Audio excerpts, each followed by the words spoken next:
Before we dive into the episode, make sure you hit subscribe on the podcast platform you're listening on. Also, follow me on X at The Dave Dynasty and subscribe on YouTube by looking up Nostalgic Dave Dynasty. You can also buy one of my shirts at ProWrestlingTees.com/The Dave Dynasty. Now, enjoy the show.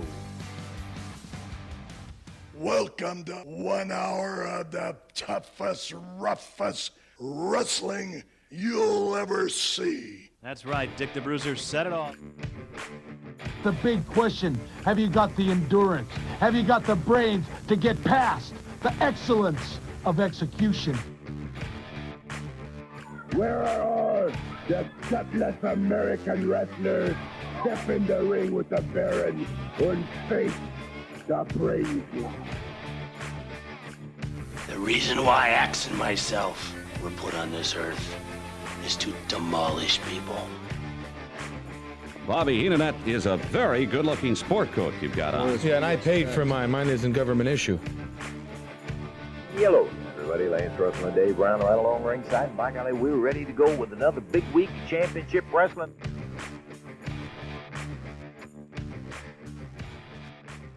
Greetings, wrestling fans, and welcome to Wrestling Nostalgia. I am your host, Dave Dynasty. Thank you for joining us for another episode. This week, my guest is Hollywood John Tatum. We talk about Michael Hayes, Missy Hyatt, Jack Victory, his time in World Class, the UWF Global, and much more. John is a really nice and humble man. The interview is coming up soon. Hey, did you catch the second installment of my AWA Deep Dive series? The episode just came out a few days ago before this one dropped, and it covers June of 1988 in AWA history.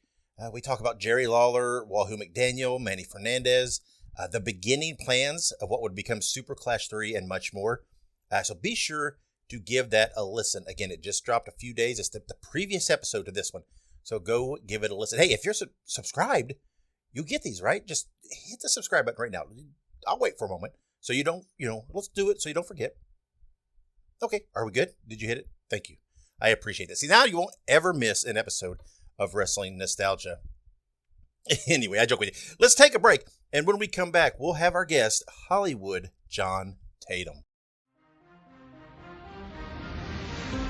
Hey guys, Ray Russell here, curator of the WrestleCopia Podcast Network, inviting you guys to listen to many of the programs here as part of the WrestleCopia brand, including, but not limited to, the Wrestling Memory Grenade, currently covering the 1988 and the WWF project. You can also listen to the Regional Wrestling Podcast, where we talk the territories, whether it's Jamie Ward with Georgia 81, Roman Gomez with the UWF in 1986, or Gene Jackson covering Memphis in 85. 3 projects going on right now over there at Regional Wrestling. You can also listen to the Wrestling Stoop with the legend himself, Bob Roop. Bob goes back in time each and every week, covering not just his career, but countless stories and interactions with hundreds of wrestling names spanning his 2 decades in the business.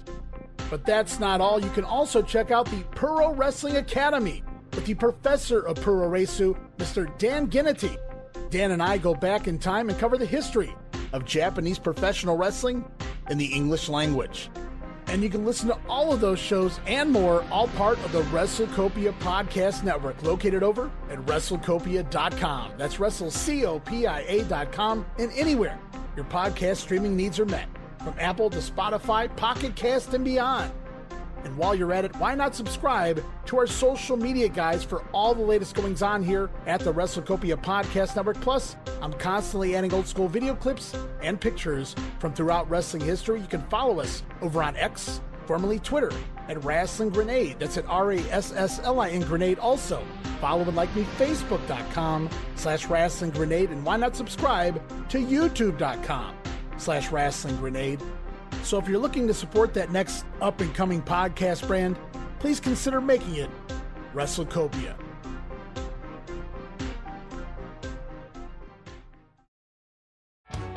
This is Listen to Their Screams, a horror podcast that feels like you're chatting with friends. Hello, I am one of your friends, Dave. I am one of the co-hosts of Listen to Their Screams with my friend Ike, and we want you to come and check us out. We are a fun-filled, positive horror movie podcast that does reviews, news, birthdays, anniversaries. We play games. We are a ton of fun every week for you, the horror fan out there. For all of our links to our social media and the podcast platforms, just check out our link tree. It is linktr.ee/listen2screams. That is listen, the number 2, and screams. Or look us up on your favorite social media platform and podcast provider.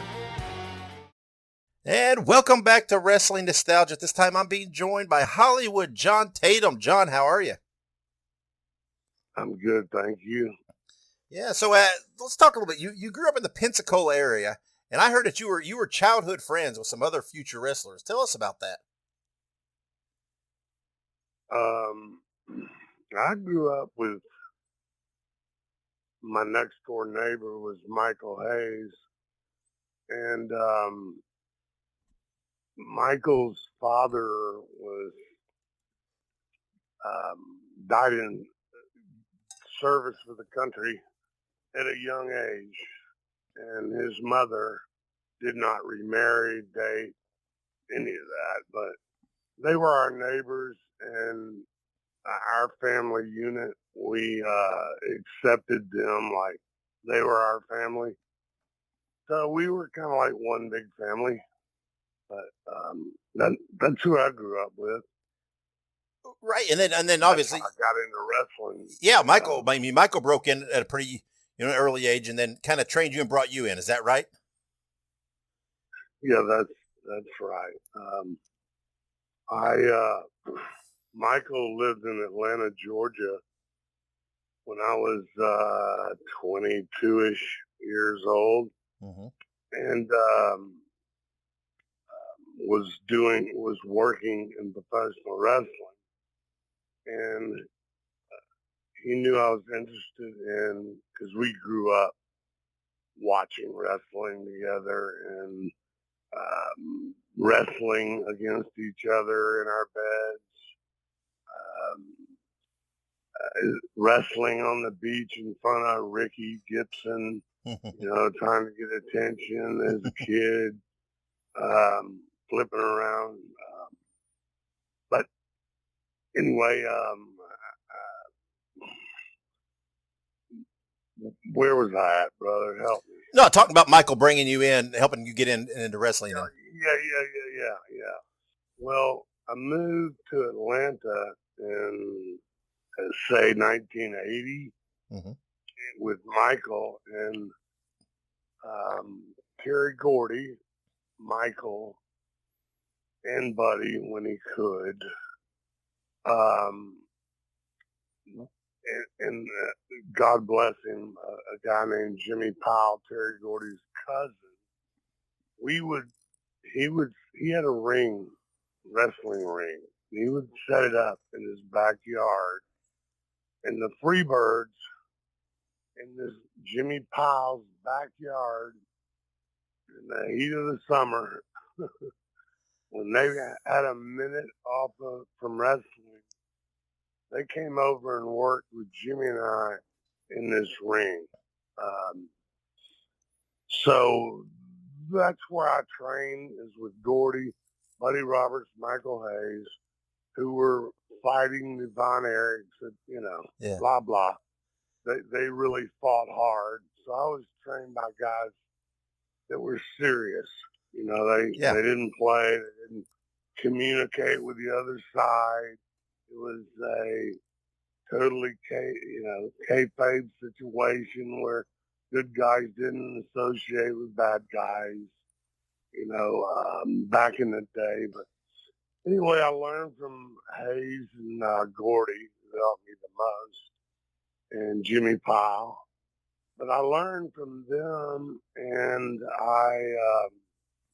living with Michael got me some indie shows, and started doing a few of those, and started making a little money.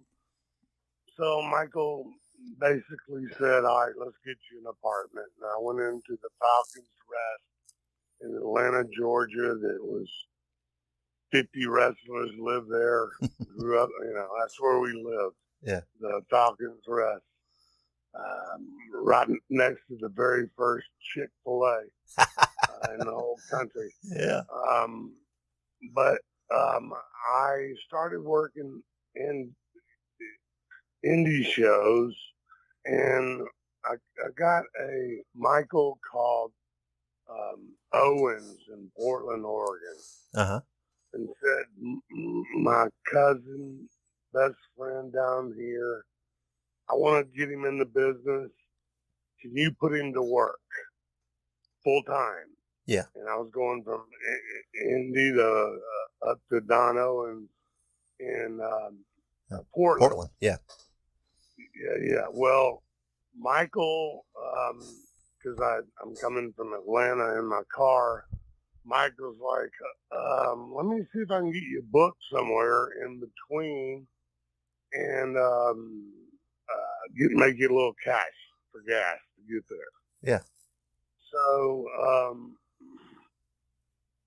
he called Dusty Rhodes, who was the booker in Atlanta at the time, and they were working the Omni, and they had a big show in the Omni, and Michael called Dusty and said, hey, can you put John to work for the night so we can have some extra gas money? Yeah. I got booked at the Omni in a match against Magnum TA. Oh. Who's beating people in 2 seconds from belly to belly. Yeah. You know, and that was his gimmick. So I come into Atlanta, the Omni, in my car all packed, moving to Portland, Oregon. I was ready to go. I mean, I was really just moving through and making some money for the night. Well, I had a match with Magnum TA in the Omni, and he eventually belly to belly me, but it didn't take 2 minutes, and our match lasted 12, 15 minutes. Yeah. And, I mean, you know, I'm going from Indy to this, working for Dusty Rhodes, going to Portland, Oregon, wrestled Magnum TA. Well, I'm sitting in the Omni, throwing up in the shower, vomiting. I mean, about to have a nervous breakdown. and in the shower, the way the showers are, it wasn't wide open. It was like one doorway wide. Up walked, and standing in the shower where I'm vomiting, Dusty Rhodes walked up. Oh, no. I didn't know him from Adam's House Cat. I grew up watching him and loved him. One of my idols. But I'm in the shower by myself, and he's standing in my doorway. And he says, you know, I'll try to do my best imitation. Okay, all right. He said, hey, baby, I really loved your match. I love your personality. I love what you got going on. I know you're going to work for my friend Don Owens and was trying to pick up a few dollars because your brother Michael Hayes called me. Well, I would like to have you in my office tomorrow morning and sign a contract with the Crockett Promotion Company. And I'm like, you know, headed to Don, and I said, well, I'm committed to Don Owens in Portland. He goes, baby, I know all about that. He goes, I shut that down. Don't you worry about that. I'll call Don Owens tonight and get it straight. He goes, but he kind of turned around, did like a TV gimmick, just me and him in the locker room. He turns around and he goes, but I don't like your name. I'd like to change your name to Hollywood John Tatum. And it started right there. Yeah. Yeah, because, I was down the next morning. I'm sorry? No, prior to that, though, were you wrestling were you wrestling some as Franklin Hayes, right? I did. Yeah. Yes, yeah. And I went into the Omni as that. Okay. And I came out as Hollywood John Tatum. Yeah, I was going to ask, man, Dusty gave... Yeah, he gave so many guys their name. And, man. And the next morning, I was in Charlotte. I signed a contract, which, you know, beginning wrestlers, Sting was signing one at the time. Yeah. So that just shows you what level of guys, Wahoo, of course, Flair. I mean, and for me to be invited, and I'm just new in the business to sign a contract, I was all in. Yeah. So that lasted a few months. And then Hayes called me. And he said, because he was the assistant booker in Texas for the Von Erichs. Mm-hmm. Well, Hayes calls me and says, hey, we got a spot for you here. And I said, oh, Michael, I just signed a contract. I can't, He goes, no, we'll talk to Dusty and get you out of that. And they did. And I went to Texas and, but that's how it started. Yeah, well, I mean, obviously, man, you started getting, you got a lot of attention in world class, right? You work with, Chris Adams and everything else. And there's been a lot of people talking about Chris Adams here recently online and everything. But tell everyone from your perspective, man, how good was Chris Adams in the ring?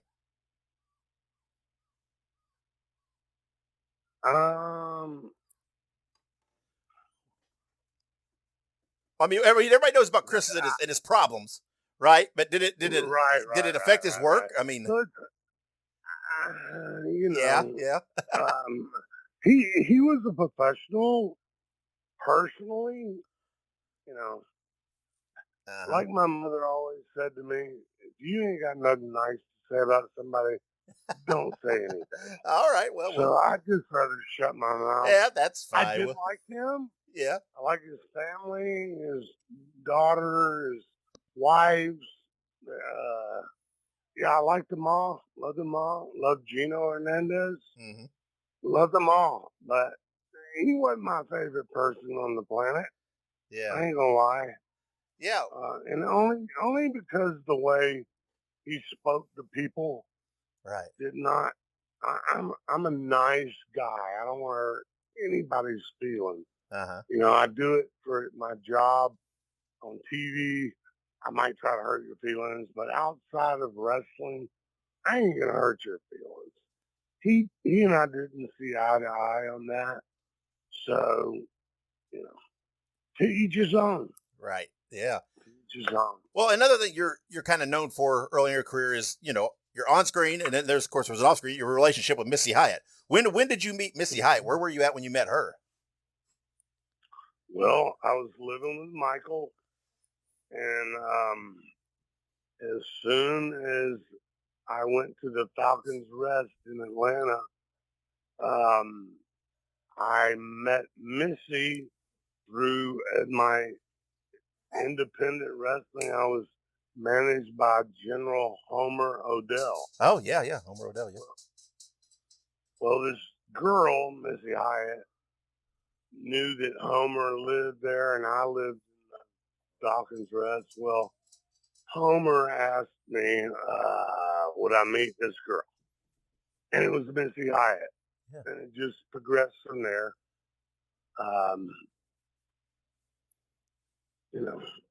Kind of love at first sight. Mm-hmm. I would hope to bring both of us. Maybe not. It's never been that way with any woman I've ever been with. Yeah. I've never been so lucky as to have that, but who knows? Yeah. Well, what's that? Nah, I was just going to say, Missy and I basically started together and grew together. So, we were kind of a team at one time. Right, yeah. But anyway, things happen. Yeah. And while you're in world class, talk to us about the Von Erichs, right? Because everybody wants to talk about the Von Erichs. And everybody talked about, they had, obviously they were over with the fans, loved by the girls, whatever else.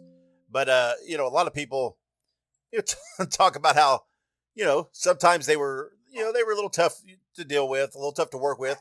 Not because they were bad guys, but just because they were, they also had like to have a little fun. They're physical.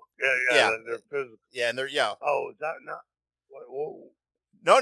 That's fine too. I was going to say that too. Very physical. Yeah, they're very stiff. They were very physical, and because of Gordy and Hayes and Buddy Roberts, I was trained very physical. So I fit right in. So, and actually it kind of hurt me in a way because my time in world class, Bill Watts territory and stuff, I was very physical because I was trained physical. If you didn't like it, don't get out. And the Von Erichs were the same way. They were very physical. So it didn't bother me. I love to get physical with them. My problem with the Von Erichs, which let me just tell you this, they were all great, great guys. I'm not saying this, they were really good kids. I don't know what the deal was. I don't know what the problem it was. I can't help you with that. But what happened was Von Erichs, they've been doing it for so long. They just really got burnt out. Yeah. Maybe things led because of that. They led to where they led because they had such a high nut. They needed to make so much money. It put pressure on them. I don't know. I just don't know. I can only tell you I knew them all personally, and they were fantastic people. Very money-oriented, very, if you want to fight, they wanted to fight. They had no problem with it. Worked well. But they were just good kids. I've got no answer for what happened. Yeah. Well, I mean, anything we say is just speculating, right? Because we're not them. We don't know what what was going on with them. So that's right. Yeah. So so anybody that says any different, they're just speculating, right? You can say all you want, but no one knows what was going on in their minds and everything at the time. I love Kevin more than any of them. And Kevin, it was just bad timing for me, where Jarrett fought Kevin out. Right. Yeah. And when Jarrett was trying to run towns and make money, Kevin, I'm not knocking him. Like I say, he just burnt out, and he would miss towns. And that's the surest way to kill Texas towns is have the Von Erichs not show up. Yeah, right. And I was putting a program working for where Jarrett brought me in, hired me, working with Kevin. But Kevin would never show up for anything, for TVs, to, do a program. He just never would show up. Yeah. So they stuck me with Bill Dundee, which turned out to be a good thing. I would have rather wrestled Kevin every night, but Bill Dundee turned out to, he's one of the great artists in our business. He was, Kevin, you had to work every night. With Dundee, it was a night off every night. And you know how work is. You prefer a night off as opposed to working. Great guy, Dundee, and a lot of stories. Yeah, yeah. Well, and then another place you're very well known for is when you moved on. You mentioned Bill Watts and the UWF, and one of the things that I remember most about your time in the UWF is your teaming with Jack Victory. And I talked to Jack a few weeks ago and everything, but you guys were really great together as a team. So what do you remember about your time teaming with Jack, and how much did you enjoy that? Well, Jack and I were young together and didn't know anything. And we grew up together in the business rapidly. Great things happened when we were together. We made a living, a good living. But Jack, both my partners, Jack Victory and Rod Price, and Missy, have all been God sent. But Jack like I say, Jack and I grew up together fighting in the era where we, some people faked and some people didn't. We were on the side of not faking so much. Yeah. You want to be on TV with me, you need to, you need to fight. This is television. Mm-hmm. Now, house shows, when I worked in World Class, we ran every week. We ran 2 TVs, Mm-hmm. one in Fort Worth, one in Dallas, 2 hours each of them. So we did a lot of TV. You have to go on for years in this territory and do TV twice a week consistently for years, week after week after week. You better come up with something. Sure. Yeah. You better look good or do something good. Yeah. You better come up with something that people still pay to see and watch TV for. In a year, 2, 3 years passes, 4 years, and you've done the same TV twice a week for 4 years, it's tough. Yeah. It's tough. Yeah. So. Yeah, and while you're in the UWF, right? This is when you and Missy split up, correct? Was it while you at the end of your UWF run? Yeah. Hold on. Okay. Yes. Missy and I split up. Yeah. So what did the split with Missy happen, and then the on-screen feud with Eddie, where you lost her and it played? Which was it? Was it art imitating life, or life followed art, or what happened there? Or was it just all situation? I'm sorry. No, I was just saying. Go ahead. It's kind of hard to explain. Eddie, being the man that he was, Missy and I was cheating on her, and whatever she was doing, I didn't know, because my free time, I was having sex with somebody else. So I don't know what she was doing when she was away from me and I was doing my thing. Well, she was being with Eddie. Yeah. Well, Eddie, being the man that he was, came to me and said, hey, this is the situation. And this is, how do you don't argue, okay. Mm-hmm. Missy likes you, you like Missy, okay. But we still want to work together. We want to do this, that, and Eddie never forgot about me.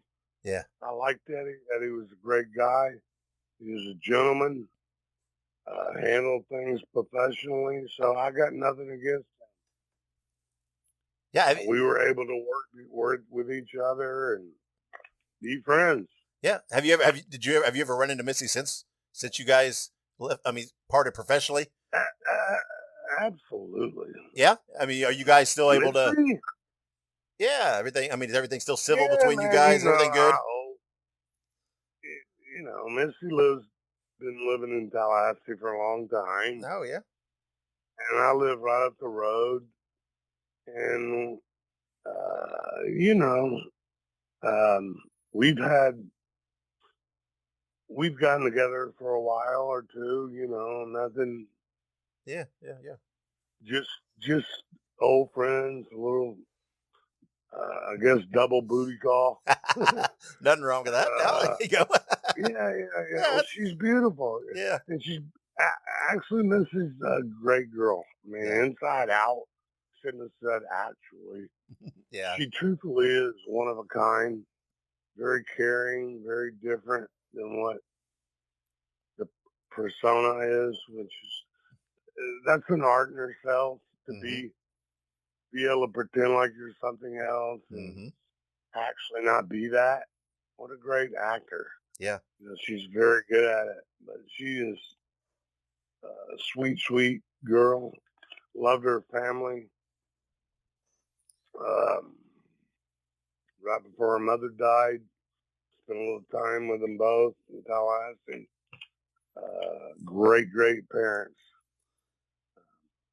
But, Yeah, I do. And I speak to her not daily, but, yeah, like after talking to you, if you were to tell me to tell her something, I would call her, and tell her. But she's got a great boyfriend right now. yeah, yeah. And I hope, he's really, really cool. But I hope that works out for her. She needs a good relationship. Yeah. Well, yeah. Next time you talk to her, tell this guy Dave wants to interview her and to get get in touch with. There you go. There's your message you can pass along sometime. Well, unless I tell her to do it, she's not going to do it for free. Well, but if I sure. tell her to do it, she might do it. Well, she's a great, like I say, she's a great girl. Yeah. So do whatever you want. Yeah. Did you ever have any trouble working for Bill Watts? I know a lot of people butt heads with him, and he can be a hard nose here and there. But did you ever have any issues with him? Every day. Yeah. What just every day? What was it? The being on time, his little hard rules. What was it that it just made it difficult? Yeah. Missing flights, dropping a mic, silly stuff that man, I hate to even say it, but he would fine you. Right, yeah. And he'd pay you a lot of money. And go, you dropped the mic in this town, and I had to buy a new mic. Mm-hmm. He's just I guess bully is the best way to put it. Yeah. He was a bully. Yeah. And took my money personally. Yeah, of course. Silly shit. It's like you're having to make excuses. When I worked there, I told people, I said, I'm going to write a book on excuses. Because you got to give these people an excuse every night. Like, really, leave me alone. I'm grown. Yeah, yeah. But it was, anyway, I did not, I like Bill Watts in some, his business sense. Mm-hmm. But personally, no. Yeah. No. Yeah, he blows out. Yeah, there's a lot of people that say that about Bill, that he's got a great creative mind, great mind for the business, but yeah, some of his other approaches are a little hard to work with. And well, after you left UWF, right, you went I think back to World Class for a bit, and you went to Croc for a bit. Anyway, you end up having a run in Memphis that I want to ask you about. And I want to ask you about it because while you're in Memphis, you had a new valet named Tessa. And at one point, you super kicked her from behind. And I've heard that this caused so much controversy that several TV stations dropped the USWA. What do you remember about all this?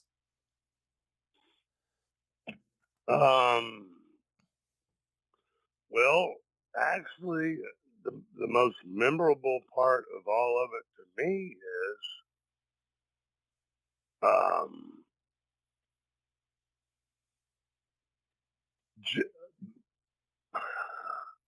Bill Dundee.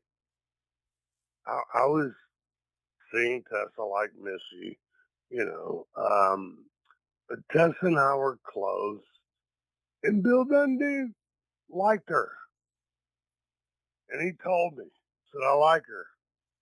And I said, Bill, I got no ring on the finger. If you want her, take her. You're the boss. You own the territory with Jarrett. You all run it. I'm working with you 7 days a week. Yes. And I'm staying in your house when I fly from Texas to Tennessee. I'm staying with you and Jamie in your mansion. Yeah. And I gave her up just like Missy. I mean, he was very classy like Eddie. Came to me, said he wanted Tessa. And I said, okay. And on however, I super kicked her in the head, which made the split where she could go be with Bill Dundee. Uh-huh. At that time, wrestling was still a little bit kayfabe. Mm-hmm. You couldn't really travel in the car. Him and Tessa couldn't travel together. But with me super kicking her in the head, it made it okay for them to travel. Yeah, right. But yeah, all the girls. If I'd have done the right thing, I could have kept them. I just didn't really want them that bad. Yeah. The other girls from town to town, you accumulate for time, not for sex. Don't misunderstand. Yeah. But girls that pick you up and feed you and get you to the building, and you avoid those cab fees and the silly fees. Mm-hmm. And it's nice to go to the same town and have somebody pick you up and take care of you. Mm-hmm. But like I said, don't get me wrong, it wasn't all about sex. They try to call them the most revolting thing I ever heard wrestlers say is talking about ring rats. Yeah. Personally, I've had 50 pet rats. I love rats. I don't. I think the people, or females that they're calling rats, are your best friends. They were so good. And anyway, I don't like the name. Don't like it. Ain't cool with me. I'm more of a rat than they are.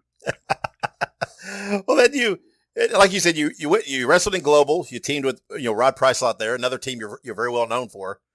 And then you did promote some of your own shows in the Dallas area. So what prompted you to start diving into the promotional side and running some of your own shows?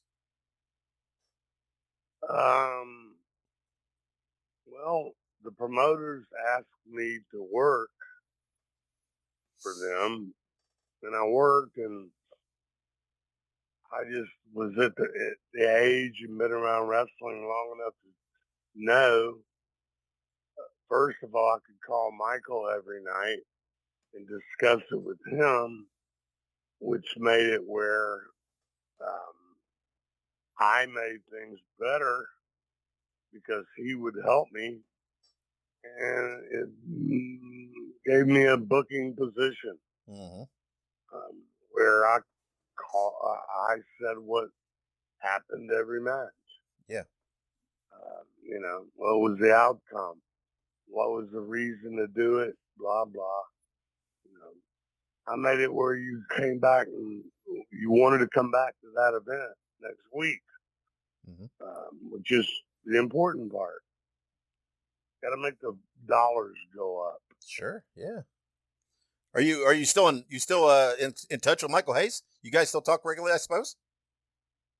Absolutely. Yeah. Yeah. I guess like you said, you're family, right? So it's just a family member, right? I mean, yes. We've never not talked. We're both the same age. Been talking since we were 5 years old. So, what can we say to each other anymore? Yeah. Hello, love you. How's mama? How's Yeah. It's kind of good when we don't call each other because at our age, if we call each other, it's probably going to be about somebody's funeral. Yeah. So many of our friends die. Yeah. All the time. But both of us are very blessed. Yeah. I don't feel like I'm dying. Well, anytime soon, nor does he. Yeah, right. Yeah. Well, you wrestled and promoted for a couple more years, and then you retired back and moved back to Pensacola. So what made you decide and finally decide, hey, this is the right time for me to hang it up? Well, the hang up situation, it didn't really work like that. There was a non-profit organization in Pensacola where my family's from. Well, this non-profit had 163 acres and 5 buildings, some of them 22,000 square feet with no poles, air conditioned, heated. Well, this nonprofit owned this, and it just sat dormant for a year, or excuse me, for 11 months out of the year. Well, I applied for a job with this nonprofit where I would rent these buildings out and their property. And if you know anything about a nonprofit, when you get hired by a nonprofit, once a year you have to go in front of their board and get rehired. You can't sign a contract with a nonprofit. You can only sign it for a year. Right.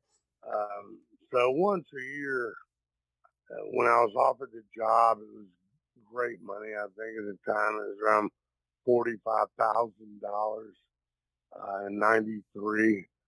And I was like, man, an office job, starting off at this kind of money, and this is going to be easy for me. And it was. I moved into that job, rented those buildings out, took it from zero income from that end annually to $1 million a year and up. So I never had to get my job once a year. The board had to reinstate me, but that never disappeared because I made them so much money. But that's why I went to that. Like I said, when I first started, it was a year-to-year job. So I was thinking, I'll try it for a year. If it ain't good, I'll go back to wrestling. Well, I never went back to wrestling. And physically, thank gosh. Yeah. Do you ever have you ever done any convention appearances and things like that over the years? I have. Yep. Yeah. Are you still active? Do you still get out there and do appearances or anything? And if you do, is there a way that people can, keep an eye on it and know where you're appearing?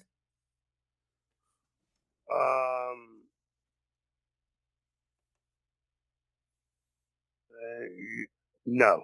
I don't know. No. Yeah, I just have never been interested in that stuff. Yeah. So I've always charged or asked them way more than I'm worth because I didn't want to do it. Yeah. And sometimes a couple times a year I'd get paid that much. So it was okay to me. Things have changed for me now. So, like I'm doing something in Charlotte, North Carolina, in August, I believe. I'm not real sure. Yeah, that's one of those big shows. I do a lot of I don't do podcasts either. Huh? And if I did do them, I'd do it for money. Huh? And you're the only one I've done, and I don't plan on doing any more for free. But I dropped the ball on you. I feel bad. All right. Well, I did. It wasn't very professional when I did, so I apologize. That's okay.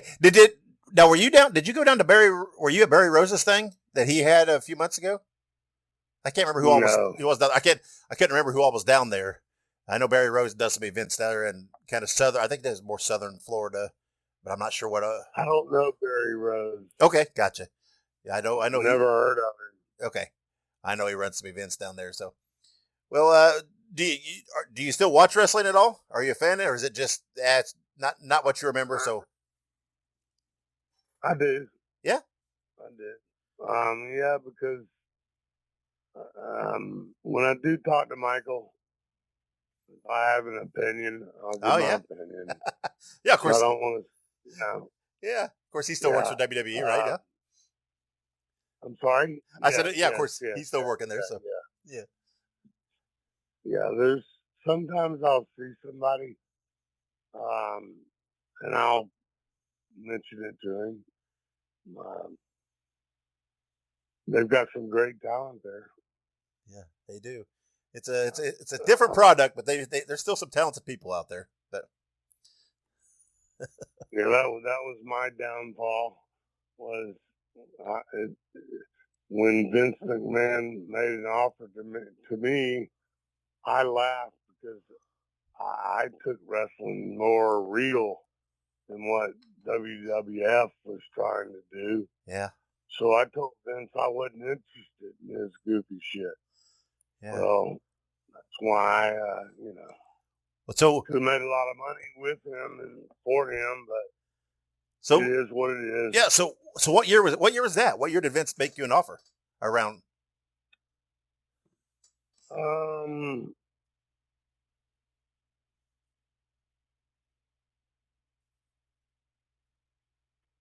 It was at the end of the watch run. Okay. I think in 86 or 87. Yeah. I'm not good with dates. Yeah, that's okay. So long ago too. I'm an old man. Yeah. So when you talked to him, how much was involved in the talk? I mean, did he have one of his famous Vince gimmicks in mind for you or whatever, or did it not even get that far? No, it did not get that far. Okay. Actually, Missy and I were together, and he wanted to talk to us, and I told Missy, "You go, I'm not going. I think he's running a goose show." Okay. So is that when Missy went up there? Yeah, she was up there for a while. Yeah, she got a job, and that was pretty much, that's the way that went down. Huh. I wasn't willing to do it. I thought it was a joke. Well, to be fair, some of it was. Yeah. And I just should have kept my opinion to myself. Yeah. I'd have been much better off financially. Yeah. Mm-hmm. You never know. You never know. You never would have known what happened. If you'd waited, who knows? Vince, if he doesn't like it, can bury you too. So that's what I know. I should have never opened my mouth. Yeah, I messed up. You know what they say about hindsight. Yeah. All right. Well, hey, John, I'll let you go. We've talked for quite a little bit here, and I appreciate you giving me the time and talking to me about your career. And hopefully we can stay in touch in the future and exchange some messages and texts and things. You know where to find me, brother. All right. Well, next time you talk to Missy, just tell her I said hi. She won't know who I am, but just tell her I said. I'm kidding you. All right. I'll do it. All right. Well, you do it. You tell her. Gene Jackson here, inviting you to join us for the Retro Wrestling Review Podcast, where each week I'm joined by guest co-host to review and discuss old school pro wrestling. Right now, we're doing week-by-week reviews of USWA Memphis from 1993. We have an audio version of the podcast as well as a video version if you want to check out the clips of the show we're talking about. It's a lot of fun, so for this and a lot of other great wrestling content, check out WrestleCopia.com. That's WrestleCopia.com. The following podcast has been paid for by Perched on the Top Rope.